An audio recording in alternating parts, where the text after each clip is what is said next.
key feature. It's the Appalachian Witch, Byron. Hello, Miss Byron. How are you? I am very well. How are y'all doing? Good. All right, honey. I'll be taking care of your Q&A at the end of this.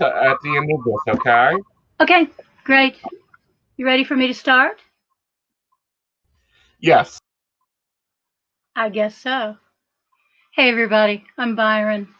I am coming to you today not from a hot park or a potentially raining park, but from my own living room, sitting in front of my own computer.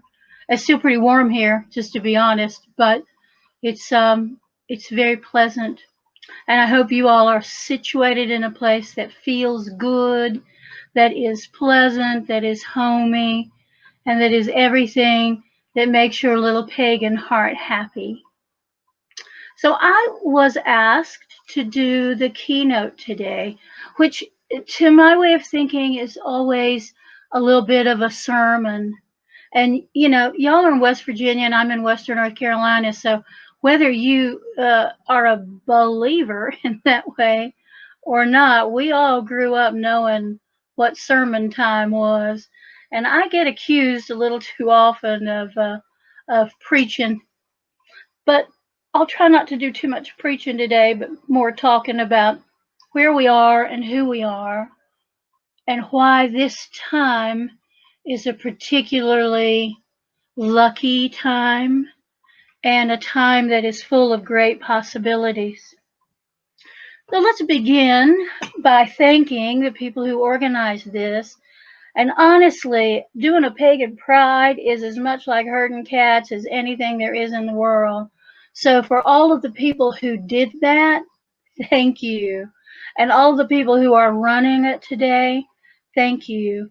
We have been tossed up and down, put through the colander, and come out where we are now in the pagan community throughout the country. A lot of us this time of year have been traveling. I would have been on the road probably since March. But because of this virus, because of the situation around us, we have all had to take a step back and rethink who we are and what we are and where we're going. And that is no bad thing. It has given us opportunities to flex our courage. It's given us a chance to go deep into our own personal homely practice. And it has given us a chance to model for the people around us how one behaves in a crisis. And I'm going to talk a little bit about all of that in the time I have with you today. So first off, thank you to the organizers. And second off, thank you to all of y'all that are listening. And I understand this will probably be recorded, so you may be listening weeks or months from now. In any case, we are here. We all are here. And we have come to many crossroads in these last 6 months. We have come to many places of grief, but we have also found places of joy. So for every time I open up social media and there is the recording of the death of someone beloved, almost immediately someone will post a picture of the new baby or the new grandbaby, or in the case of somebody this morning, their new great grandbaby. And the little babies look like little babies always look. They look like little wrinkled old men. And some of them look so grumpy, like I was in this warm, damp place and everything was taken care of, and now it is bright and it's cold and I don't like it very much. They all look like that. Babies, when they come out, it seems like it's such a shock to them. And I guess it is if you think about it. And that's been true for us too as communities.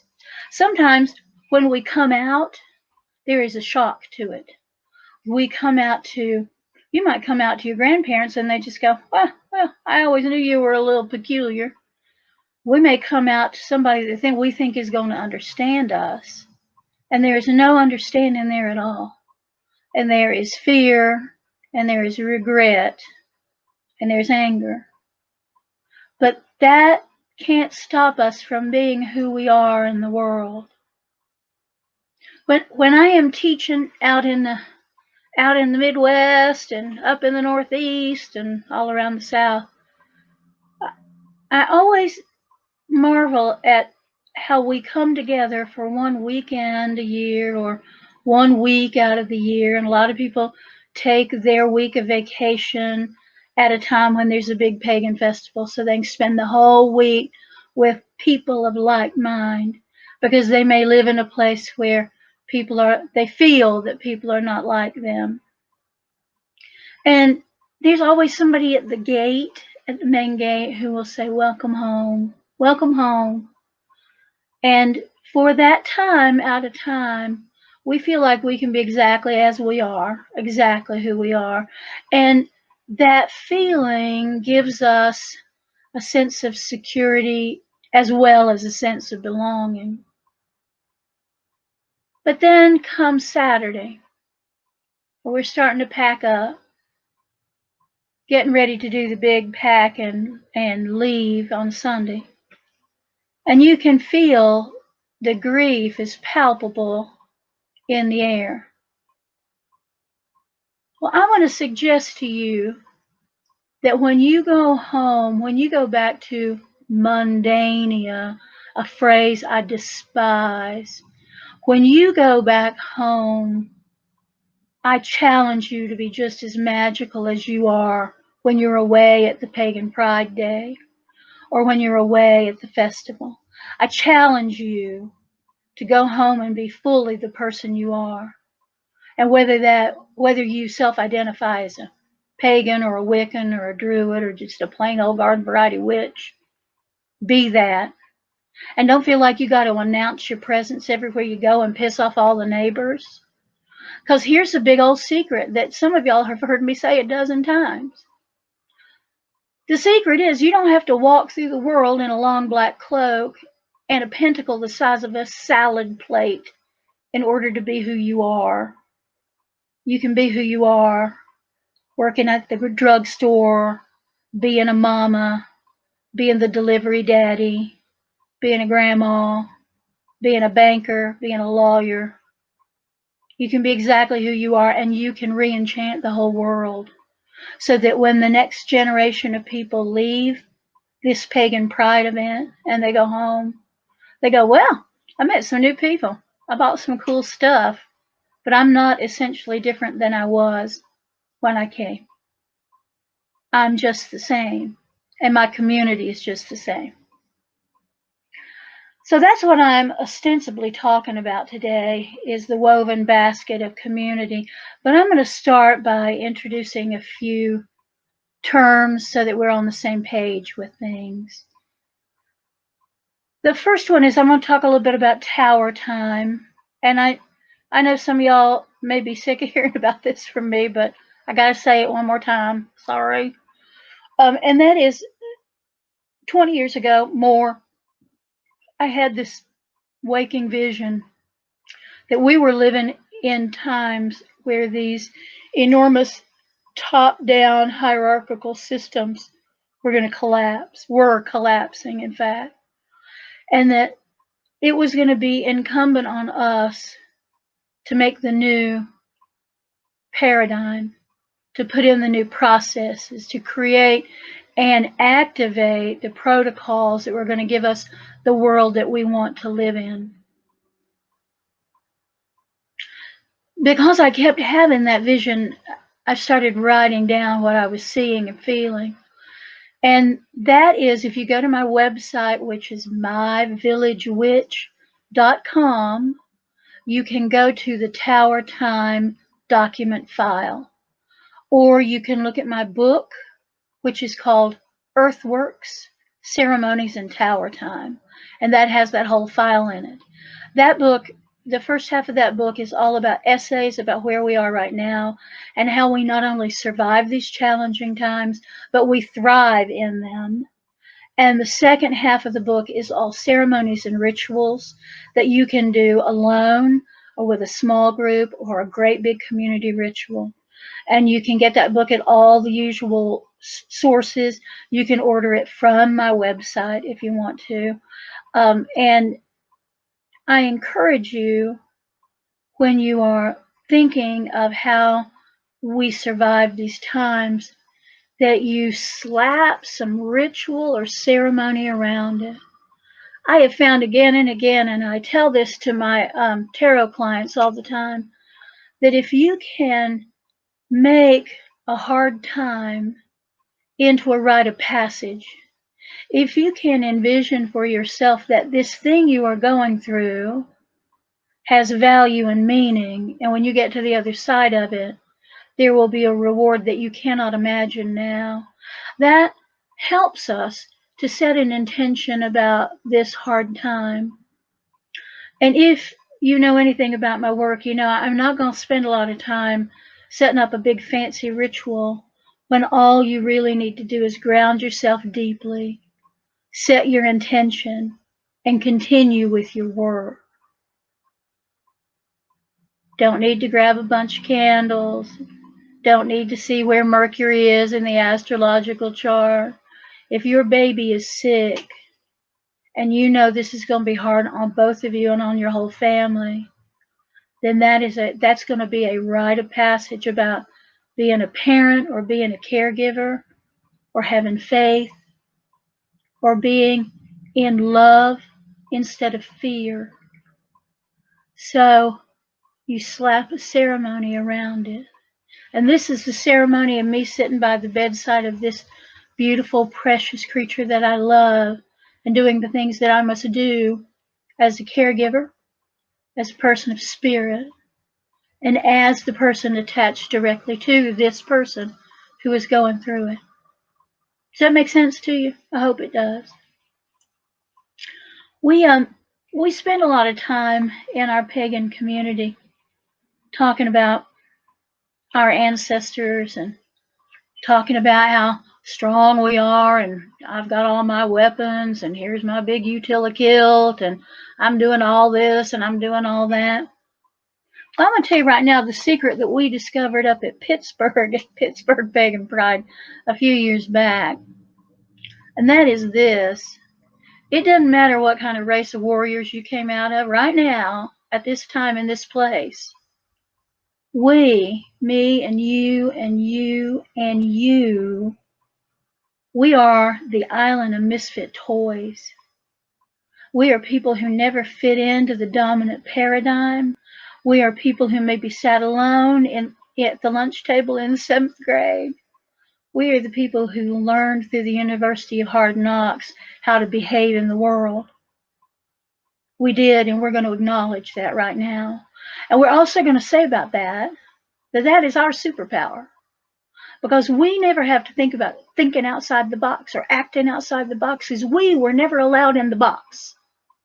And because we never were allowed in, we learned all kinds of successful protocols for not only surviving a situation, but thriving in it and being resilient enough to pass that resilience on. So when you're feeling a little iffy, when you're feeling like your feet don't touch the ground in the same way, that's your superpower. That's who you really and truly are. And when we bind together, when we stand in a sacred circle, hand in hand and shoulder to shoulder and hip to hip, bumping butts like we always do, when we stand that way, we are more than the sum of our parts, but our parts are pretty darn strong. So we are in this thing that I call tower time. And I promise I will periodically look at these notes so that I don't get too far down and too far into a rabbit hole that I can't get out of. But we are in this thing that I'm calling tower time. And we can see it everywhere. We see it in education. We see it in government. We see it in religion. We see it everywhere. And this started long before COVID hit and our economy was decimated. It's been going on for a long time, but right now it's writ large. So we can see easily these systems that we thought worked okay, that maybe they weren't completely messed up, it just there were glitches in it that could be fixed. We're seeing systems right now, like the healthcare system, that simply can't cope. We are seeing systems of leadership fall by the wayside, and we are seeing other systems rise. And I want to touch on that just for a minute, because we have always thought, here it is, here's how everything goes, it's a pyramid. Guess who's on top of the pyramid? Somebody. I'm trying to make that be more, there we go. Who's on top of the pyramid is somebody who's a strong person, charismatic person that either clawed their way up there or they were put there. And the only person that pyramid benefits is the people on the top of it. And we all know that. That's not, you're not having an aha moment here. We all know that. So when we can look at a setting like this and we can go, oh, there's some big problems here. There's big problems. What we're going to do is just replace this person on the top with a better person, and then everything's going to be okay. The problem is not just the person on the top. The problem is the structure. What we have to do is flatten that structure out. And we've got to look at leadership in a way that we don't look at it very much. So leadership is not one strong, charismatic person who does for us, who is on the horse in front, charging into battle. That's not what real leadership is.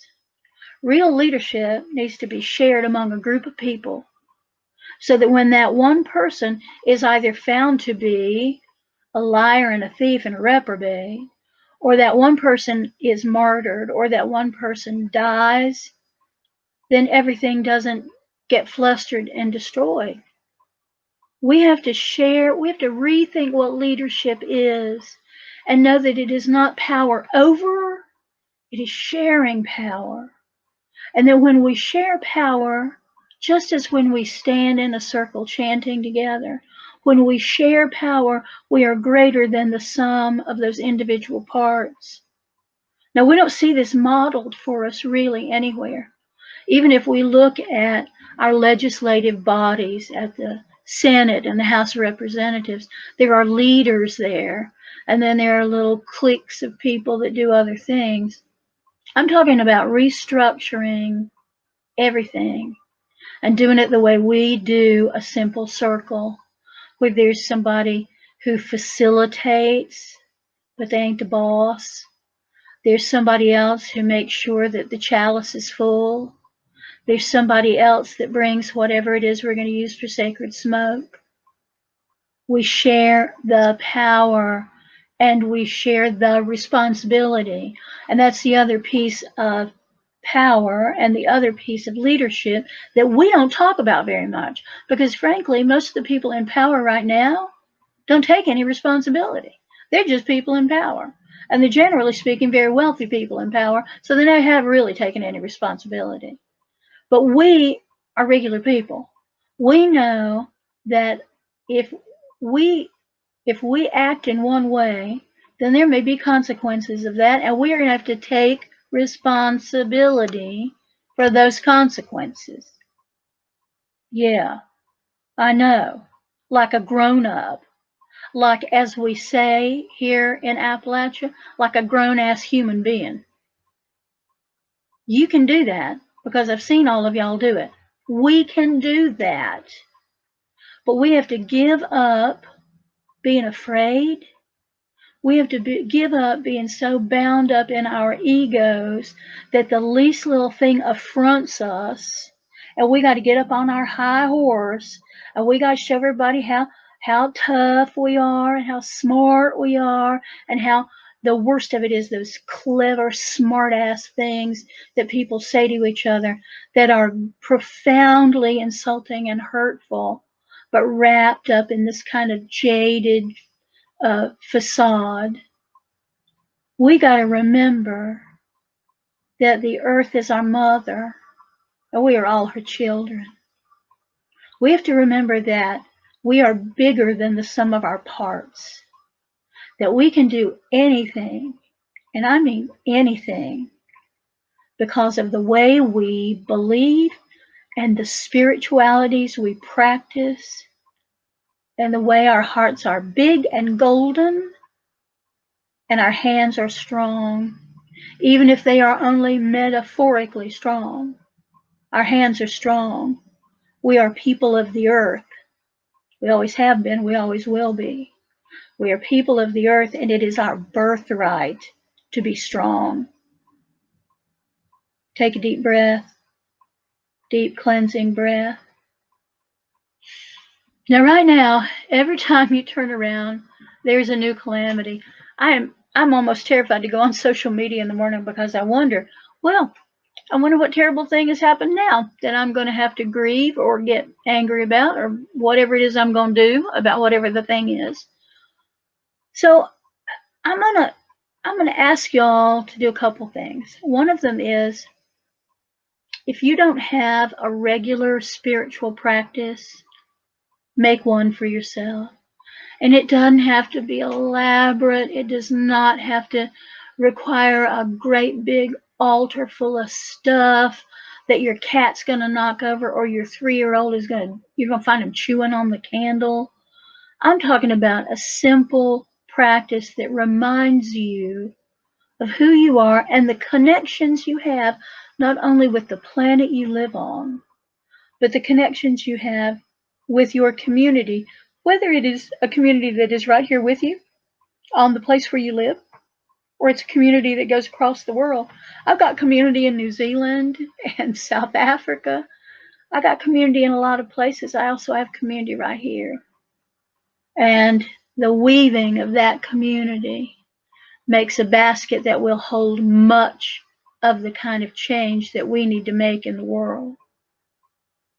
So that's what I have to say about leadership, that all of us are leaders.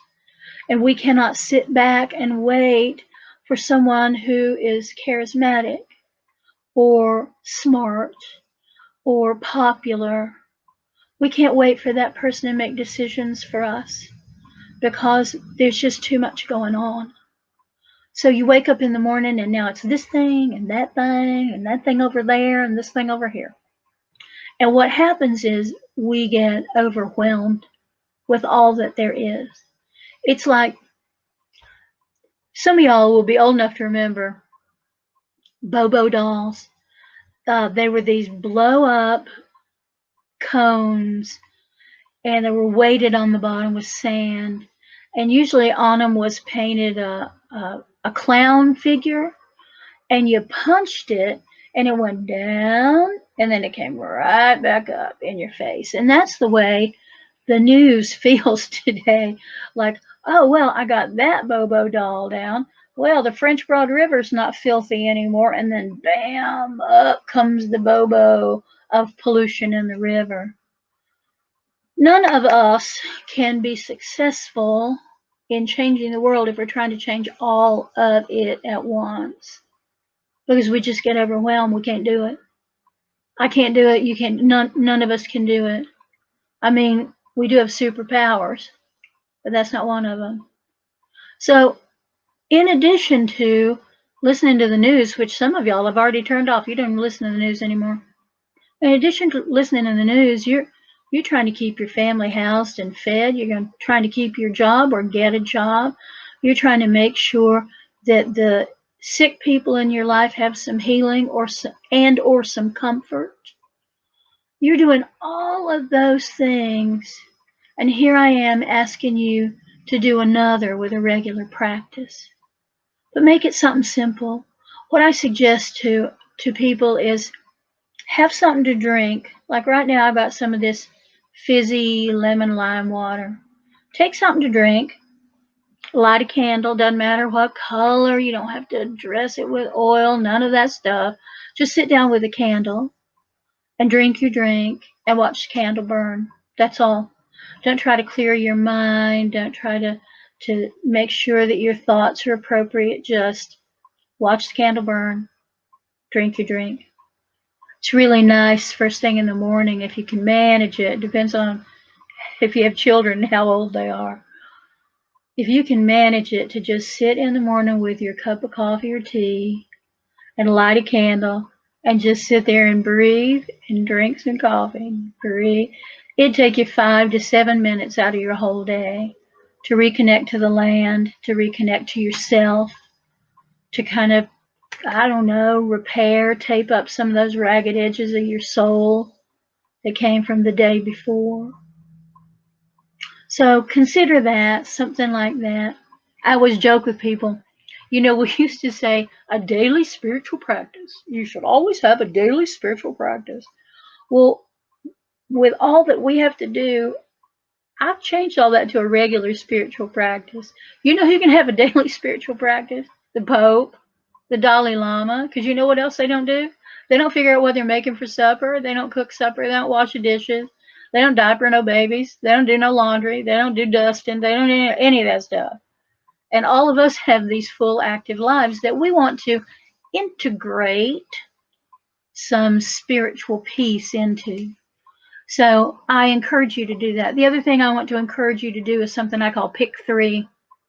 So when those Bobo dolls are flapping up in your face, I want you to take a minute and think about the 3 things or the 2 things or the 1 thing that really punches you in the gut when you hear it. So you are looking at Facebook, for instance, and there's this thing, oh, that's terrible. There's this thing that's terrible. And then you go, that thing right there, oh, this makes me so mad. And you feel the hair stand up on the back of your neck, and your stomach clenches up. That's your thing. And I don't know what that is. For everybody, it's different things. So I call it pick 3. So pick 3 things if you can, and if you can't pick 3, pick 2, pick 1. And let that be the thing that you focus on, and let the rest of it roll off. And it's going to require you to do something that's a little bit tricky, and that is to assume and to have some kind of faith that other people are taking on the other things, because you can't take them all on. You can't be effective with it, and it will burn you out. And we need you to not be burned out, especially if you are a magic worker in whatever way you identify. If you call yourself a witch or a wizard or a necromancer or whatever word you use for it. But if you use the energy and the power of the earth and the universe to alter reality, we need you to be really good at that. We need you to stop reading books about it. Though I have books, and I want you to buy them all, by the way. Stop reading books about it and start practicing it. Something that I have learned over the years, and I've been doing this many, many, many decades. What I've learned is the way you learn magic is by practicing magic. And most of us learn magic by trial and error. So try it. If you think something might work, try it. I promise you, I promise you are not going to get hurt much. Maybe your ego gets a little hurt. Eyebrows might get a little bit singed. But you're not going to get hurt, but you're going to learn. So the more you practice, the better you get. So don't wait for that book that's the silver bullet, that's going to give you all the magical answers. Because here's what magic is not. It is not pointing a wand and saying some garbled Latin. That's not what it is. And you all know that. And I'm going to do a class at 3 o'clock about Appalachian folk magic, and I'll talk a little bit more about that then. But I need you to be adept at it, which means I need you to practice it a lot. So we've talked about having a regular practice. We have talked about picking 3. We have talked about these times that we live in, which are the times we were made for. I mean, look at us. I hope y'all are all wearing your festival gear. I wish I could see you. I hope you're all wearing festival gear and a whole lot of bling, and I hope you got, swirls on your faces and lots of glitter. There's no glitter for me. I'm not a glitter person. I hope y'all have all of that and have entered into the mood of what it means to be together with people of like mind in a beautiful place.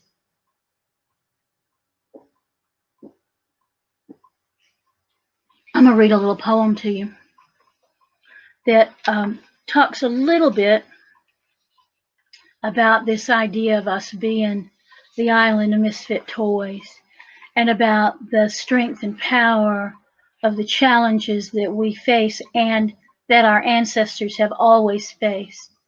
And then we're going to segue into talking about ancestor stuff, so hang on. The council has been called for tonight, this night of all nights. The council has been called, and we must wipe our mouths. We must clear our minds and wipe our mouths. Best robes are shaken out, are aired out. The smell of cedar and old wine is everywhere on the wind. Who will listen? Who will speak? After the pleasantries and the formal welcome, after the deep cups of wine, someone will be first. Someone will be first to slam fist to table, to crash spear on shield. Someone will challenge, someone will curse. No tears will fall. That is my cue to rise from the far end of the table. I rise silently, swiftly. I rise and cast my hood over my face, fury held in check, boredom at my elbow. Again and again and yet again, I mark the sorrow, an endless cycle of fury matched and overmatched by fury. And one must stand early on. I must stand early on to speak the words of dark counsel. I never raise my voice. I never raise my fist. My tone is hollow and cold as springtime. The tables rustle into silence, eyes averted. The end is near, as it always is. The end is but a season, a secret I know and keep. But there is certainly doom. There is doom above and below us. I speak the seer words of dread and take my seat, knowing it is only the doom of apples, destined always to bloom again. So now we're in it. Now we're in tower time, and there is much to be done. I talk about the idea of circles on the ground. What that means is creating groups of people that have a particular intention of things to do. And I talk a lot about relocalizing everything. There was a radio story a few weeks ago about relocalizing, and what they were saying was that at the beginning of the pandemic, we saw crops being plowed under while people were hungry, and we saw farmers who were slaughtering animals and burying them or burning them because the market had collapsed, and there was no place for them to send the animals to be slaughtered, and that was heartbreaking. Remember, for all of us, when we were saying, well, why can't gleaners go to the field and take that lettuce and take the tomatoes and take whatever? Well, of course, there are reasons for that, and some of those reasons are that we are the most litigious country on the planet, and if somebody fell on a tomato, then they'd probably sue the farmer. But the other reason is this, is that we have made our economy so broad and so thin that when it breaks catastrophically. Whereas it used to be, if you didn't, to go back to the question of slaughter, if you didn't slaughter your own animals, there was an abattoir that you took them to. There was that feller that everybody took their pigs to, and he did it swiftly and humanely. There were people who knew how to do all the things that needed to be done. We need those people again. Now, I don't know how it is where y'all are, but here we have an awful lot of people who are learning old skills, relearning old skills. A lot of them are real young people that are learning things like animal husbandry. They're learning how to work a forge So they're learning to be smiths. There are so many people canning this fall that you can't buy a canning jar for hundreds of miles. And all the people that have been hoarding canning jars are like, well, I'll trade you some quart jars for some half-pint jelly jars. And it's this wonderful little barter system that is going on. And I'm here to tell you, I think we can do the whole thing like that. It's going to take courage, and it's going to take stepping out. And what it's going to do is it's going to make us stronger. And it's going to make some people in the community not leaders on top of the big pyramid. It is going to make people the nexus point of community. And y'all have one. We have some too. I mean, y'all have more than one, but we have those that it's that person that seems to know everybody in a community. And if you need something, anything, you can ask that person. And if they don't have it, they probably know somebody who does. And they act as a nexus point where everything can filter through. And you may be that person.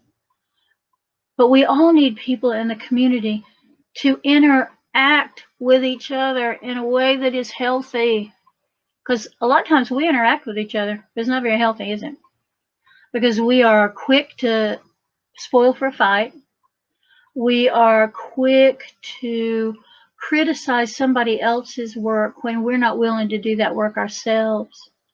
We are quick to want something we may not be willing to work to get. And that is the human condition. That's not us as pagans and heathens. That's not us as Southerners.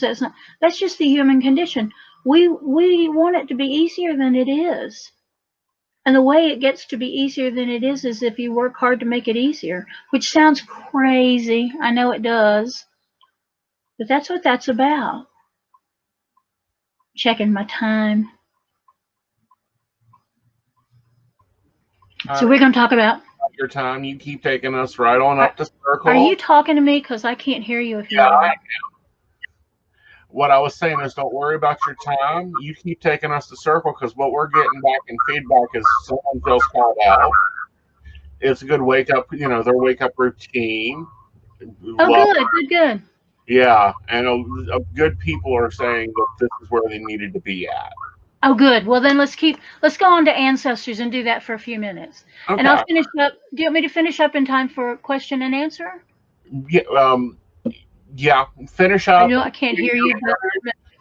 When you're finished, we'll take question and answer. We wait for the ladies. Oh, all right. Thank you. So I want you to think now about the land that you're on. Think about it. Think about who was there before you. And I want you to be specific about where you are right now. Are you sitting in your living room or sitting outside maybe in your yard? I can't do that yet because there's still too many mosquitoes. But think about who was on that land before you. Are you living in the house your parents owned? That's cool. Or did you move to this area from somewhere else because it's just so darn beautiful? Maybe. But think about who was there before you. Is it a 50s subdivision with those cool, funky brick houses? I live myself in an old 19th century mill village. And I live in the superintendent of the cotton mill's house, by the way. So I'm very fancy. I hope you realize that. So think about who was there before you. And then I want you to go back a few generations and think about those people. So what European people settled your area? Did you have a lot of Scots-Irish, Irish-Scots, German, English? What you got? Polish, Hmong? Do you have a lot of Spanish-speaking people that have come up from below the borderland? Who do you have? Who has come to settle there? And now I want you to go back a little bit farther and think about who was there initially. And for me, where I am, and probably for where you are too, we were part of that vast Cherokee Nation before it was crumbled up. But before the Cherokee Nation, there were other nations here. So if you will write, because I can't see what you're writing, I don't think. Oh, it's because I didn't touch on that. There we go. So tell me who it is where you were. So before the Cherokee, who were here? Who were there? I remember doing Pagan Pride downstate in North Carolina in Catawba County, by the way. And I said, so what's the tribal group here? And they just looked at me like I was funny in the head, and they said, the Catawba. And it was like, oh, well, of course. So go back. And before that, there were migratory people who moved through here. There were the mound building people. We have had so many layers of people who have come to be in these old mountains. Now think about them. Now think about your people. Whether you've been where you are for a billion generations like I have, or whether you have just moved to the area last summer and are having your first full summer here. Think about your ancestors. I want you to think first about your immediate ancestors. And let me define ancestors. Yes, your mother and father, if they are still alive, they are your forebears. But ancestors are people who have died who are in your bloodline. So it's dead people. So if your mom and daddy are dead, as mine are, they are ancestors. Grandparents, ancestors. Sadly, for a lot of people, particularly in Appalachia, for a lot of people, some of the dead around us that inform us are also descendants, because we have a lot of a lot in Appalachia that I'm not going to touch on in this, but there are very many reasons why all of us should think in terms of not only the beloved dead who came before, but some of the beloved dead who came after. So when you think about your ancestors, and how many of y'all work with ancestors? That's not exactly a new thing in the West, but we are coming back to it, which is really, really good. Think about your ancestors, and if you are connecting with ancestors, hey Donna Donovan, if you are connecting with your ancestors, listen to them, because they are going to tell you, they're going to whine, number one, they're going to whine about how hard life was, and they're also going to fuss at you because they will guarantee that their lives were harder than yours.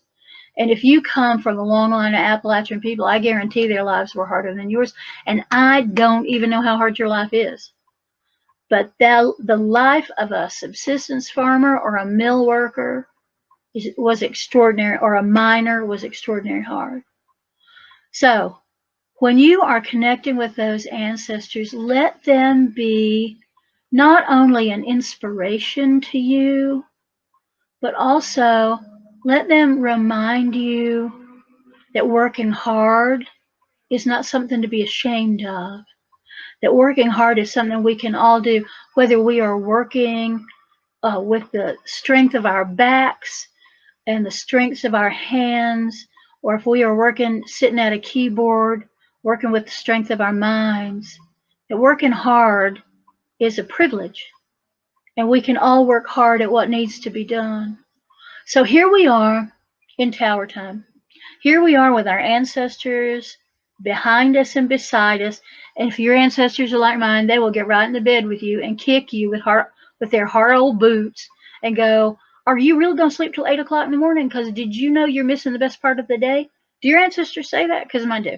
It's like, I can't believe. And I'll go, but I was up really late. I'm really tired. Oh, are you? Well, okay. Then why don't you go back to sleep, you weak, soft thing, and somebody else will take care of it for you. Don't worry. Somebody else will take care of it.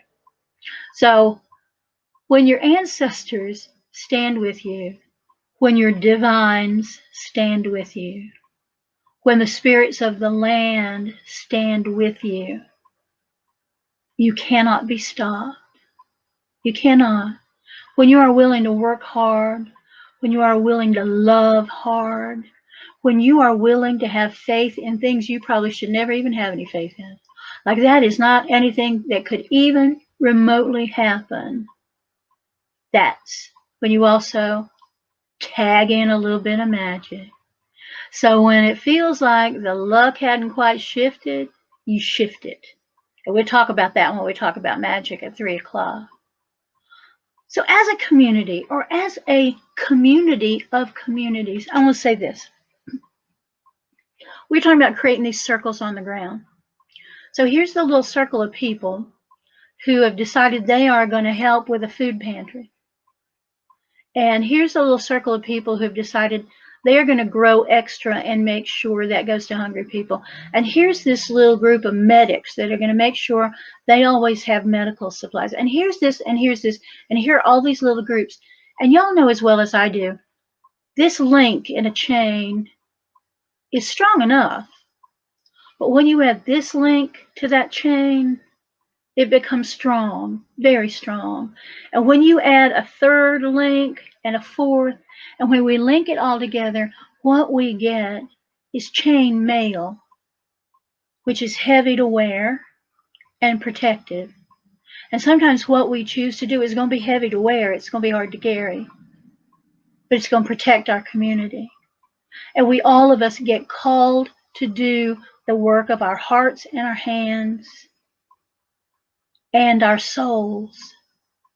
So as we move into this place of newness and new beginnings and possibilities, we're looking to the past, we're looking to our ancestors, we're looking to old skills, primitive skills. I'm putting in a root cellar. Come on now, we can all do it. Whatever those things are that are calling to you, remember that you not only do it for yourself, you do it as a link to a community. And you do it in love, and you do it in spirit, whatever your spiritual piece is. And I'm going to talk one more thing about community, and I'm going to try to let y'all go.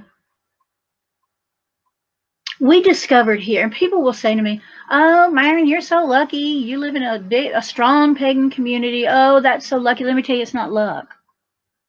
We spent a quarter of a century building community here, brick by brick. And before that, we made the bricks. So if we can build community here, y'all can build community anywhere.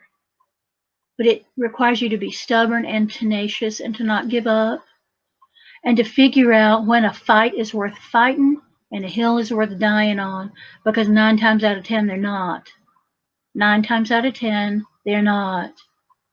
So I want you to think bigger than you. I want us to think bigger than us. And I want you to think of fun ways that you can begin to relocalize everything. There's little brown children in cages on the border.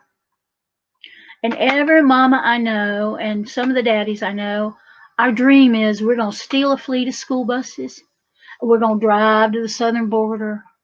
And we're going to jailbreak them young'uns. And we're going to put them on the buses.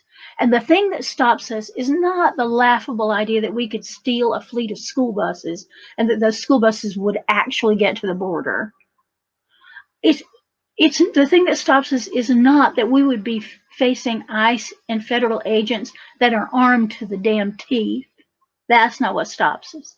What stops us is the idea that you would have hundreds, maybe thousands of little children whose language you probably don't speak, who are going to need to be fed, clothed, housed. They're going to need to see doctors, and then you're going to need to find their families. That's what stops us. So if you, like me, see things that you want to fix so desperately, but there's simply no way you can have agency, then I want you to pull it home. I want you to think about home.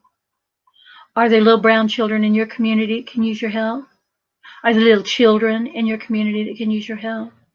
So bring that home, bring that to a small group of people where maybe you and 5 of your buddies decide you're going to do a spaghetti supper, COVID style, where people just drop their money in a jar and pick up a plate with spaghetti in it.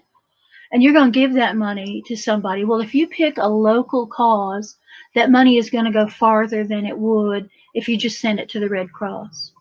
So relocalize your effort on everything and start at home, because when home is safe and nourishing and nurturing, then from there we grow out.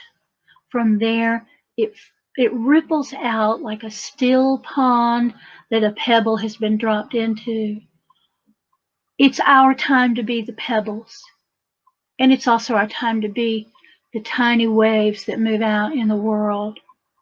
And we can do that because, remember, we're the island of misfit toys. Nobody expects us to do the right thing or the proper thing or the thing that high class people do. Nobody expects that of us. So we can get away with doing all kinds of things that are going to change the world around us. Because I guarantee you, we don't have the agency to change the great big world. But if you change the world one person, one piece of property, one creek at a time, and all of us are doing it, then we change the world. And then Tower Time becomes not a cataclysm that will have us put another strong man up on the top of the pyramid, but will have us collapse the pyramid down, build a great big organic garden, and have the biggest damn tomatoes you ever saw, and enough of them to give away everywhere. So I'm going to say one last blessing, and then we'll do some questions, if that's okay. I always love to finish with a blessing. I have to tell you, I never was a Baptist or a Methodist. I was, as they say, unchurched. I'm waggling my eyebrows at you. I was unchurched, but I do love to do a benediction. May this glorious season bless you with strongest desires well met, with delicious encounters well timed, with space for love and play and home and good tilled earth. Blessed be the season and the harvest, and blessed be all we. Thank you all so much for your attention. Now I'm going to look over here and see if there's questions I need to answer. Welcome back. Thank you. Thank you. And I do have a question for you. You spoke about the 50 years that y'all guys spent building community. What was some of your hardest challenges there? Oh my God. We had several big covens. And it was the witch wars of the 90s. And some of y'all are old enough to remember those. They just went through like wildfire. What we discovered, we held a series of meetings so that we could find out what we could actually do together. And it was like doing the seating plan for the Montague Capulet wedding, because this person couldn't sit by this person couldn't sit across from that person.